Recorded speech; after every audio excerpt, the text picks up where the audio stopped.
Sehat. Terima kasih.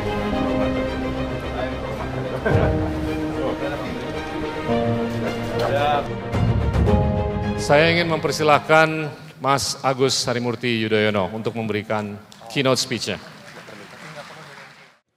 Assalamualaikum warahmatullahi wabarakatuh. Selamat pagi dan salam sejahtera untuk kita semua. Yang saya cintai dan banggakan, sahabat saya yang juga saya anggap mentor saya, Mas Gita Wirjawan. Tepuk tangan sekali lagi untuk Mas Gita Wirjawan. Terima kasih telah mengundang saya secara khusus dalam Endgame Town Hall ini. Dan saya ikuti Endgame sebagai platform yang semakin punya pengaruh di masyarakat luas, terutama anak-anak muda, dalam dan luar negeri. Sehingga saya mengucapkan selamat dan semoga Endgame semakin maju dan mendunia. Saya juga menyapa para sahabat, Bung Teguh Rifki Harsha, Menteri Ekonomi Kreatif, Bung Miftah Sulaiman, Menteri Transmigrasi, Bung Silmi Karim, Wakil Menteri Imigrasi, dan Bapak Ibu, para sahabat yang saya banggakan, serta teman-teman semua. Apa kabar? Sehat semuanya? Terima kasih. Saya senang sekali hari ini bisa berada di panggung yang terhormat dan penuh dengan energi positif. Indonesia in a changing world. Kalau di antara kita ada yang sering atau kadang merasa bingung, khawatir, what is going on, what is happening di sekitar kita, di dunia kita saat ini, nggak masalah karena nggak sendirian.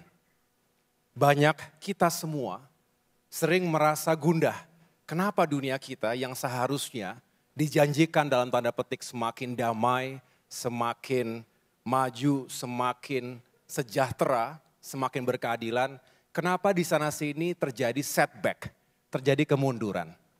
Jadi kita tidak sendirian, tetapi saya dan tentunya kita semua punya harapan dan optimisme bahwa Indonesia harus semakin baik ke depan.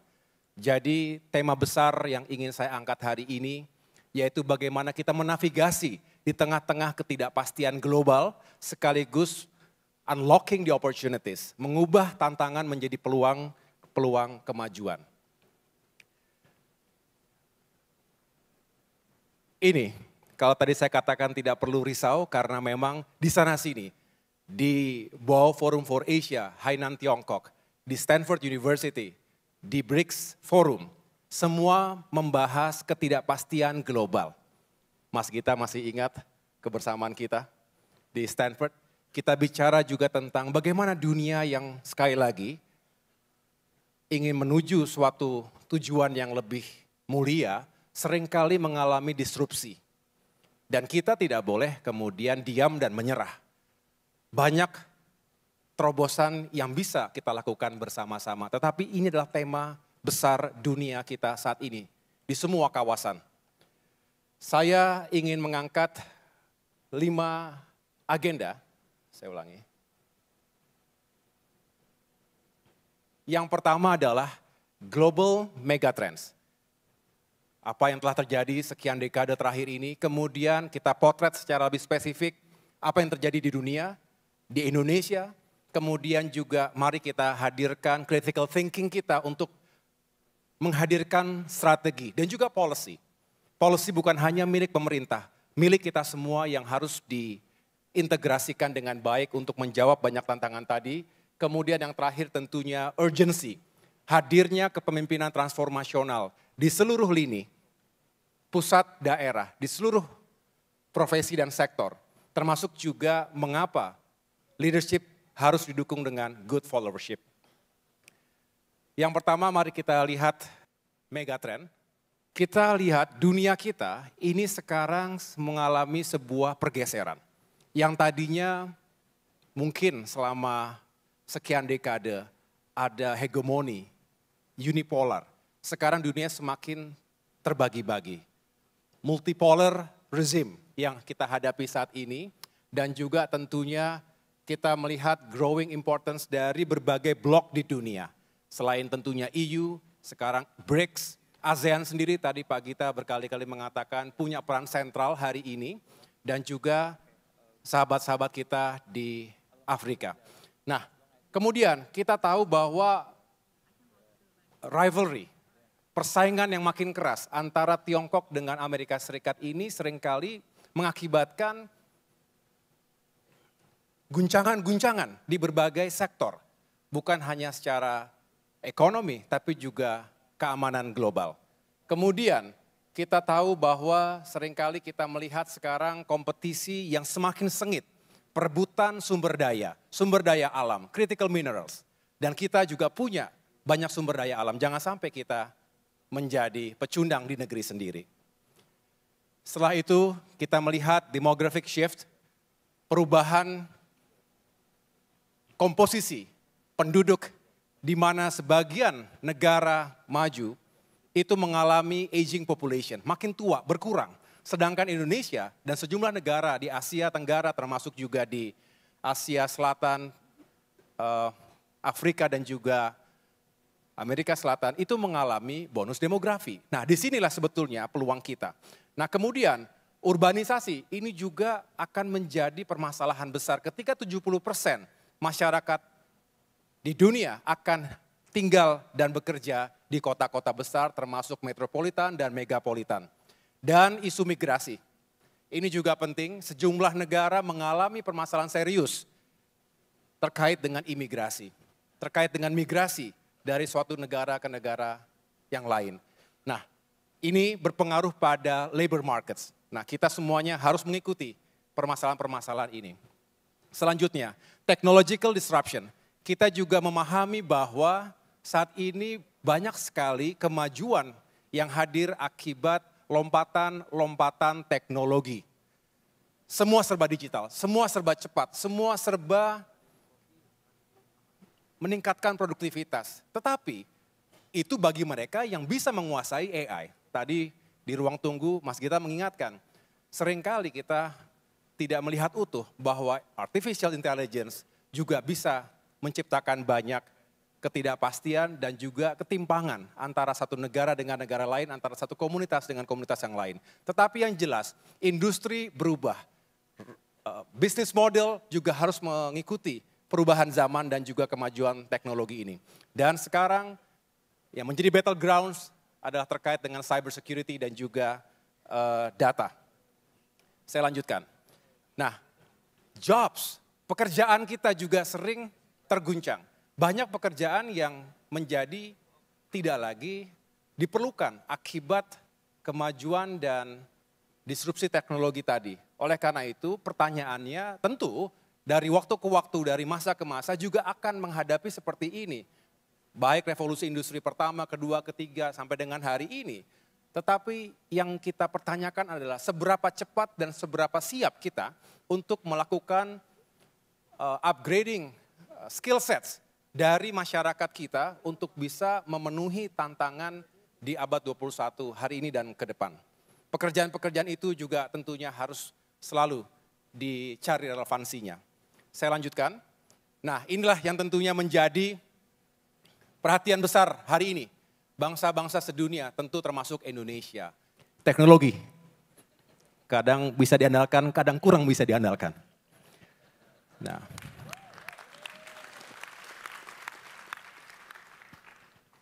jadi saya rasa ini sesuatu yang menarik buat kita. Nggak pernah membayangkan ada menteri AI. Untung nggak ada menteri koordinator AI. Bisa-bisa tergeser juga kita. Jangan-jangan nanti reshuffle berikutnya ada menteri AI. Jangan-jangan lebih reliable. Nah, ini juga yang tadinya kita taken for granted, hati-hati. Menteri politisi bisa diganti dengan AI. Nah, ini Albania, Diela namanya. Seorang menteri AI yang diharapkan heartless. Nggak punya hati tapi siap untuk membersihkan hal-hal buruk. Termasuk perilaku korupsi dan lain sebagainya. Sedangkan di Nepal, kita ikuti Nepal ya. Ini juga menarik. setelah social political unrest, kekacauan di mana-mana, Presiden, Prime Minister step down, dan kemudian dipilih Perdana Menteri interim menggunakan aplikasi, menggunakan Discord. Ini menarik ini. Terus jangan-jangan ke depan seperti ini. Nah, kita juga harus membaca tren global, tren yang terjadi saat ini. Kemudian setelah kita juga melihat teknologi tadi yang terus berkembang, krisis iklim juga mencemaskan. Ini bukan hoax, bukan fake news, tetapi benar-benar kita rasakan. Kita, bangsa kita juga terus menghadapi berbagai tantangan iklim dan kita semua harus lebih adaptif dan resilient untuk menghadapi dampak-dampak iklim tadi.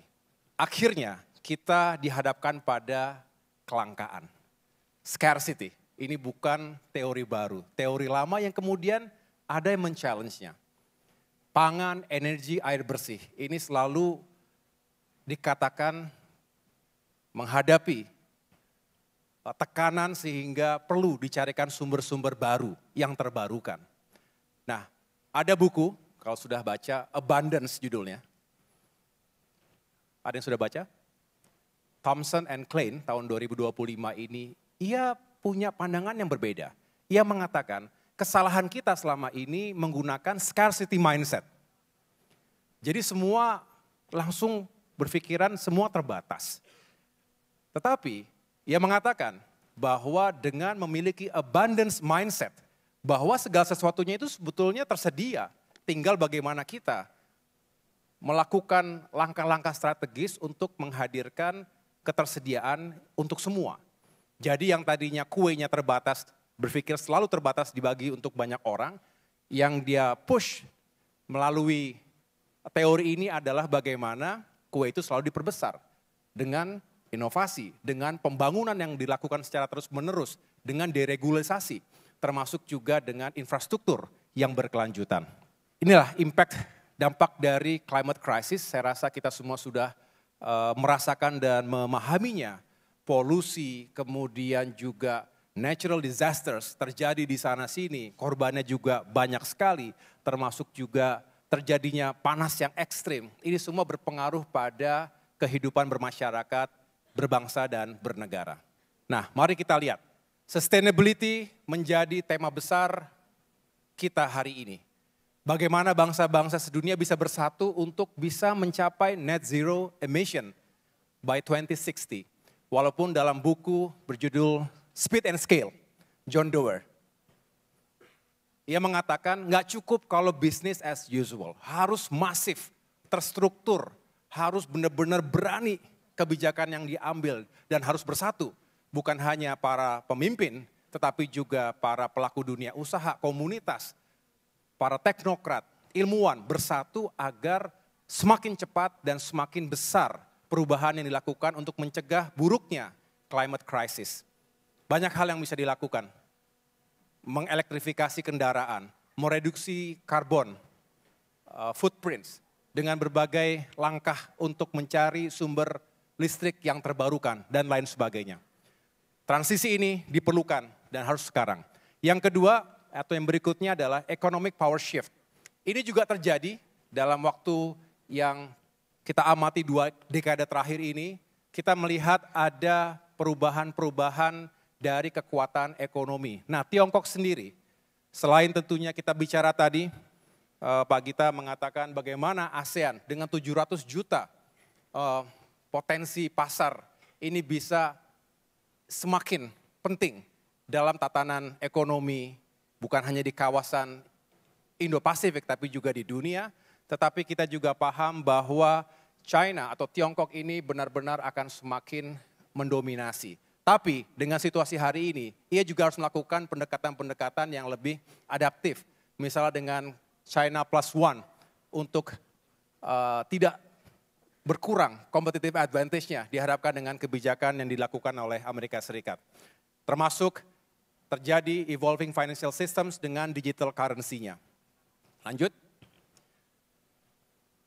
social change dan juga keinginan masyarakat di dunia untuk semakin memiliki kesetaraan, social justice, equity, inclusivity. Ini juga menjadi kampanye dilakukan di berbagai negara, termasuk negara-negara maju. Amerika Serikat sendiri kerap mengalami social change dan juga ada perubahan-perubahan perilaku, populisme yang terjadi di berbagai kawasan, termasuk di Asia Tenggara dan Indonesia sendiri.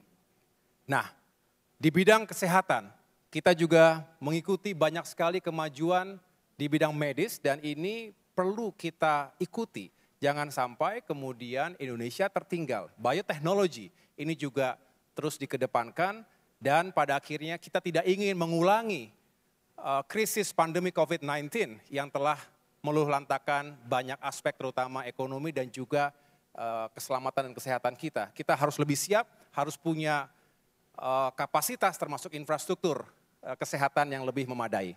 Nah, ini semua bisa dikatakan semua megatrends ini memiliki resiko, baik itu uncertainty dan disruption yang tadi saya sudah sampaikan, tapi juga opportunity baru. Disinilah yang akan kita bahas di fase-fase ke depan ini, inovasi, industri, dan bagaimana leadership ini bisa memainkan peran yang semakin kuat ke depan. Teman-teman sekalian, dunia hari ini kita potret betapa sekali lagi penuh dengan ketidakpastian. Geopolitics, global security. Hari-hari kita melihat perang di sana-sini, ketegangan geopolitik, persengketaan antar negara, over territorial, ataupun dalam perebutan sumber daya. Dan kita berharap Indonesia tidak terlibat dalam perang yang mengakibatkan korban. Tetapi civis pacem para bellum. If you wish for peace, prepare for war. Kita harus siap, pertahanan kita juga harus dipersiapkan. Nah, kita juga tidak hanya melihat ini sebagai fenomena di tahun-tahun terakhir ini, tetapi kita juga harus mengantisipasi jangan sampai ini akan menjadi norma baru di sisa abad ke-21. Bicara apa yang terjadi saat ini, tentu kita mengutuk keras atas tragedi kemanusiaan, genosida yang dilakukan oleh Israel di Palestina, yang terjadi di Gaza. Puluhan ribu masyarakat Palestina menjadi korban. Dan ratusan ribu luka-luka, cacat, seumur hidup. Akibat kegilaan yang dipertunjukkan tanpa rasa kemanusiaan. Ini sesuatu yang tidak bisa kita biarkan. Dan kita berharap bangsa-bangsa sedunia, Indonesia salah satu championnya untuk memperjuangkan kemerdekaan Palestina. Dan mudah-mudahan sebentar lagi akan digelar UNGA, General Assembly di New York. Mudah-mudahan ada kabar baik, bukan untuk Palestina saja tetapi untuk seluruh masyarakat di dunia. We stand with Palestine. Sedangkan berbicara trade war dan juga economic turmoil terjadi, global supply chain disruptions, perang tarif dan juga financial market instability ini kerap terjadi. Lagi-lagi akibat kebijakan-kebijakan sepihak unilateral yang menggoncangkan tatanan yang selama ini telah berlaku efektif dan membawa kemajuan. Ini yang sekali lagi mengguncang dunia ketika Amerika yang selama ini di depan untuk mengatakan bahwa dengan multilateralism, dengan tatanan yang dijaga bersama-sama, ini akan membuat dunia semakin maju dan sejahtera. Mereka sendiri yang retreat dari itu semuanya. Jadi ini semua membuat kita harus semakin adaptif, mencari alternatifnya. Kalau tidak ke sana, lalu kemana? Sekarang mari kita sejenak mengingat kembali apa yang terjadi akhir-akhir ini. Domestic politics dan juga social unrest. Tadi saya mengatakan di Nepal, bahkan di negara-negara Eropa juga terjadi protes, demonstrasi besar-besaran di sana-sini dengan berbagai isu. Indonesia sendiri terjadi. Maka tentu kita berharap pada saatnya di atas segalanya kita terus menjaga, karena demokrasi memang tidak sempurna, tetapi selalu terbuka ruang untuk dialog, untuk bisa saling mendengarkan, dan tentunya saling berempati. Tentunya kita berduka atas korban yang berjatuhan pada saat terjadi gelombang demonstrasi akhir-akhir ini, dan kita berharap ke depan tidak terjadi lagi. Ruang demokrasi harus terbuka, tentu dalam sebuah koridor hukum dan aturan yang berlaku. Kita semua ingin Indonesia semakin baik. Para pemimpin mendengar rakyatnya, dan rakyat semoga juga bisa terus memiliki optimisme bahwa pada saatnya semua akan lebih baik. Tetapi ini butuh proses, butuh kesabaran, dan juga butuh pemahaman dari kita semuanya. Jadi mudah-mudahan ke depan kita bisa terus menjaga persatuan, kerukunan, menghindari provokasi, apalagi perilaku yang anarkis. Selain itu, kita potret supaya memvalidasi teori tadi. Dan ini potret 1 bulan terakhir, headlines di berbagai media mainstream maupun percakapan di media sosial. Memang semua membahas ini dari waktu ke waktu setiap saat. Buka CNN, BBC, Al Jazeera, Russian Today, apapun channel yang kita buka pasti terkait dengan ini. Oleh karenanya, sekali lagi memang kita tidak bisa melihat dunia hanya separuh-separuh dan kita selalu menjadi bagian yang tidak terpisahkan. Nah, yang ketiga, teman-teman sekalian, mari kita secara fokus lihat Indonesia. Hari ini Indonesia seperti apa? Apa saja tantangan dan peluangnya? Secara khusus, tadi Pak Gita sudah menyampaikan, inilah negeri yang kita cintai, yang unik, yang juga memiliki banyak potensi tapi juga tantangan. Tidak banyak negara di dunia adalah negara kepulauan dengan 17.000 pulau. Berbeda pendekatan pembangunan negara kontinental seperti Amerika Serikat, India, Tiongkok, Australia, daratan Eropa yang semuanya bisa dijangkau melalui darat. Ini contoh bagaimana misalnya dalam konteks konektivitas, transportasi, mobilitas, manusia, barang dan jasa, Indonesia tentu mengalami tantangan yang berbeda. Tidak cukup membangun jalan tol, tidak cukup membangun kereta, harus memperkuat sistem transportasi maritim. Penerbangan juga harus semakin maju. Kita negara yang padat penduduk, kita negara demokrasi yang sangat vibrant, sangat dinamis, kita juga punya usia produktif yang besar. Ketika negara-negara lain justru mengalami penuaan populasi. Dan kita negara yang punya sumber daya alam. Tapi ingat, itu semua juga ada batasnya.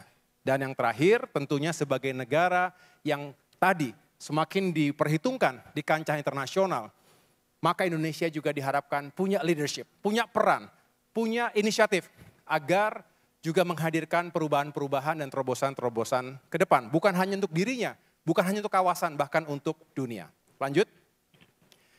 Ini kekayaan alam kita.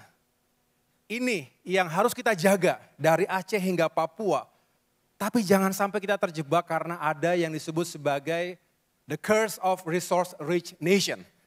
Kutukan, jangan sampai kita menjadi bagian dari itu seolah-olah kita bisa punya segalanya karena kita kaya, tapi kemudian justru kita terjebak dengan banyak masalah lainnya. Jadi bukan geografi, bukan sumber daya, tetapi governance, tapi leadership. Tapi society yang bisa membuat sebuah negara rise or fall. Ini sering kita bahas. Dan tentunya kita berharap Indonesia bisa semakin optimal menggunakan ini untuk sebesar-besarnya kemakmuran rakyat sendiri. Lanjut. Nah, tetapi di atas itu semua, aset terpenting tentu dalam pembangunan adalah sumber daya manusia. Jumlahnya besar, produktif, tetapi mau diapakan? Bukan kuantitas, tetapi kualitas yang akan dipertaruhkan di sini. Tadi bicara STEM, bicara keunggulan kognitif, keunggulan kompetitif sebuah bangsa, itu banyak elemennya.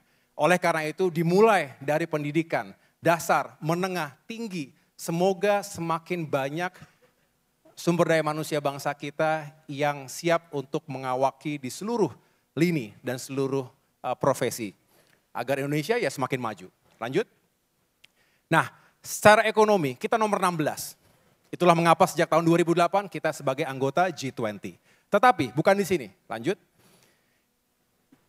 yang menjadi permasalahan-permasalahan utama kita adalah di sisi kesejahteraan.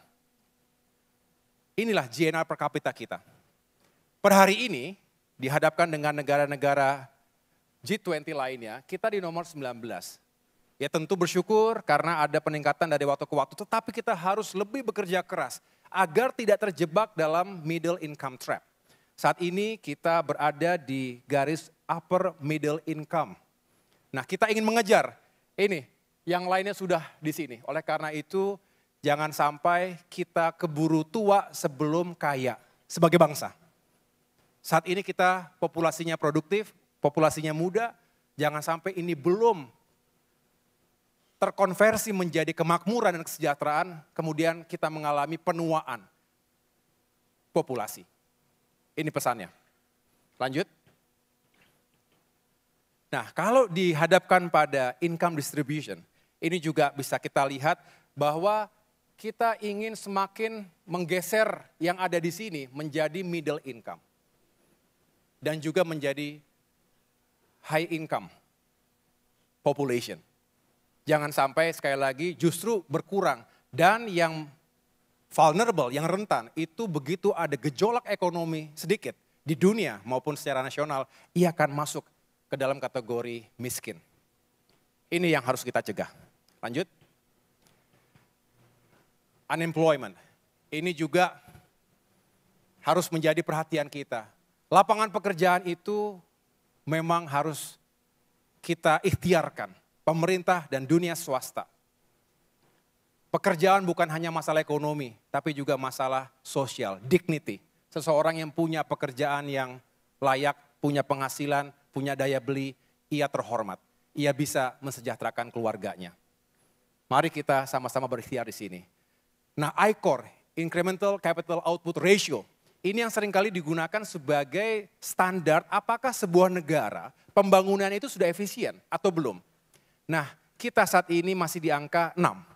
Artinya kita harus lebih bekerja keras agar menurunkan angka ini sehingga capital yang kita keluarkan, modal kita untuk berproduksi itu lebih kecil dan lebih worth it untuk pembangunan ke depan. Lanjut. Nah, ini juga terkait dengan performance dari logistik kita. Ini juga terkait dengan konektivitas dan infrastruktur yang masih mengalami tantangan di sana-sini. Terutama berbicara pembangunan Indonesia Timur. Ini masih penuh dengan tantangan, masih cukup mahal. Dan disinilah kita harus berusaha untuk menurunkannya. Lanjut.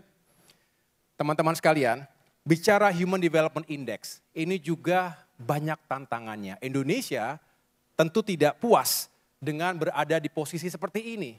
Tadi bicara pendidikan, bicara kesehatan, bicara pengentasan kemiskinan, baru berbicara kebahagiaan. Ya kita tentunya tidak boleh begitu-begitu saja. Kita harus perkuat itu semuanya, karena inilah yang akan menentukan kemajuan bangsa. Lanjut. Saya ingin menyampaikan sebuah dilema. Sebetulnya banyak dilema dalam pembangunan. Kita seringkali harus memilih. Keterbatasan fiskal kita, keterbatasan sumber daya kita selalu dihadapkan pada pilihan-pilihan yang tidak terbatas. Kalau saya tanya orang per orang, satu persatu, saya sering sekali mensimulasikan Mas Gita kalau dalam sebuah forum. Andaikan saudara seorang kepala, saya ulangi, seorang wali kota diberikan anggaran tidak terbatas, ingin membangun infrastruktur apa? Sebutkan dan mengapa? Oh, ada yang menjawab, saya ingin membangun jalan supaya mulus. Saya ingin transportasi lebih lancar. Ada yang menjawab yang lain, saya ingin rumah dulu karena masih banyak yang tinggal di rumah-rumah tidak layak. Saya ingin membangun rumah sakit agar semua bisa sehat. Jadi semua punya pilihan, tetapi selalu kita dihadapkan pada keterbatasan. Oleh karena itu dilema ini juga harus mengusik critical thinking kita untuk menghadirkan keseimbangan. Lanjut. Keseimbangan itu penting. Karena tidak ada yang rela untuk dinomor sekiankan. Bicara prosperity, tentu kita harus dahulukan juga karena banyak masyarakat yang belum sejahtera. Tapi berbicara sustainability, keberlanjutan, lingkungan kita tidak bisa menunggu setelah semuanya sejahtera. Karena begitu terjadi, too late, hancur, malapetaka akan hadir cepat. Dan kalau tidak kita lakukan sesuatu sekarang, ya sama saja kita menghancurkan kesejahteraan itu dalam jangka panjang dan tidak bertanggung jawab pada masa depan anak cucu kita. Lanjut. Nah, kita lihat di sini bahwa pada akhirnya dilema tadi bukan hanya sekedar tantangan secara politik atau tantangan kebijakan, tetapi ini bagaimana kita mencari keseimbangan dan menghitung dengan bijak trade-off-nya, konsekuensi dari setiap pilihan. Dan yang paling penting, no one is left behind. Semua harus atensi, harus dibantu, tidak boleh ada yang tertinggal. Tidak bisa hanya di Jawa, luar Jawa, tidak hanya barat, timur Indonesia. Daerah terluar, terdepan, di perbatasan, semua harus mendapatkan perhatian dan dukungan yang sama. Lanjut. Nah, disinilah keseimbangan itu kita coba hadirkan. Saya rasa Pak Gita cukup familiar dengan 4 pro ini. Kita ingin tumbuh tinggi, ingin membuka lapangan pekerjaan, kita berpihak pada yang kurang mampu dan tentunya tidak meninggalkan aspek lingkungan. Lanjut. Nah, bagian keempat, mohon bersabar sedikit lagi, crafting strategies. Future Ready Indonesia, apa itu? Mengapa kita harus dari sekarang membayangkan future ready? Nah, Indonesia tidak boleh sekali lagi hanya memikirkan hari ini 5 tahun, 10 tahun, atau hanya memikirkan setiap putaran pemilu, kita harus memikirkan nasib bangsa kita 100 tahun, 200 tahun ke depan. Insya Allah masih ada kita semua. Bumi dan kita semua harus mendapatkan alokasi dalam perhatian, dalam energi, dalam anggaran. Lanjut. Nah, inilah saya tentu sebagai pembantu presiden harus menyampaikan ada asta-cita. Saya tidak akan menjelaskan one by one karena semua saya rasa sudah bisa memahaminya. Yang jelas ini juga upaya besar untuk menghadirkan keseimbangan tadi. Dengan sejumlah prioritas tentunya. Lanjut. Nah, bicara future ready, Indonesia diharapkan di masa depan kita sama-sama ingin semakin resilient terhadap segala bentuk shocks, goncangan, disrupsi, baik itu geopolitics, ekonomi maupun climate. Yang kedua, kita juga ingin lebih inklusif dalam pembangunan, meliputi semua, mengakomodasi semua kepentingan masyarakat dan kawasan di Indonesia. Kemudian inovatif, kita punya digital economy, kita punya green technologies dan juga pada akhirnya semakin kompetitif secara global. Disinilah kita berharap memiliki high value industries yang semakin mengemuka. Seperti negara-negara maju yang ada saat ini. Lanjut. 5 strategi yang bisa kita hadirkan. Tentu ini sifatnya generik, tetapi kalau dibedah tentunya tidak mungkin semuanya kita bahas satu persatu di sini, tetapi paling tidak 5 ini bisa kita gunakan sebagai point of discussion. Human capital nomor 1, education tadi berkali-kali tidak bisa kita kesampingkan, tidak bisa dibohongi bahwa pendidikan dan human capital ini harus benar-benar kita alokasikan, kita harus berinvestasi agar ke depan SDM kita semakin berkualitas dan siap menghadapi tantangan. Yang kedua, digital transformation dan juga inovasi. Ini juga sekali lagi mengikuti perkembangan dunia yang makin cepat hari ke hari, seringkali regulasi tertinggal dari lompatan-lompatan kecil tetapi berpengaruh besar pada aspek pemerintahan maupun aspek sosial. Kemudian yang ketiga, melalui infrastruktur yang semakin berdaya tahan. Infrastruktur yang semakin hijau dan adaptif terhadap berbagai dampak krisis tadi. Yang keempat adalah bagaimana ekonomi kita semakin inklusif dan juga kompetitif. Dan terakhir, bukan berarti yang paling bawah prioritasnya, tetapi ini seringkali menentukan segala-galanya. Good governance, pemerintahan yang bersih, yang transparan, yang akuntabel, yang juga diharapkan bisa menjawab tantangan dari masyarakat. Tidak ada pemerintah yang sempurna, tidak ada demokrasi yang juga bisa terus menghadirkan putra-putri terbaik, tetapi mari kita sama-sama berikhtiar, tidak terjebak dalam masalahnya saja, tetapi selalu keluar dari kotak, dari kenyamanan, dan pada akhirnya bersama-sama kita bisa menghadirkan perubahan dan juga kemajuan. Lanjut. Nah, akhirnya bagian terakhir. Ya. ini adalah transformational leadership dan juga followership. Saya lanjutkan. Lanjut. Kita berharap akan hadir para pemimpin transformatif di semua level dan juga diharapkan bisa bersama-sama dengan masyarakat luas. Lanjut. Termasuk followership yang bisa juga terus mengingatkan, mengkritisi bahkan dan juga mendesak agar pemerintah dan semua elemen bisa sama-sama menghadirkan solusi. Demikianlah yang dapat saya sampaikan. Pada akhirnya masa depan kita siapkan hari ini bersama-sama, kita ingin menghadirkan kemajuan untuk Indonesia yang semakin baik ke depan. Terima kasih Pak Gita, terima kasih Endgame. Mudah-mudahan semuanya diberikan suksesan. Wassalamualaikum warahmatullahi wabarakatuh.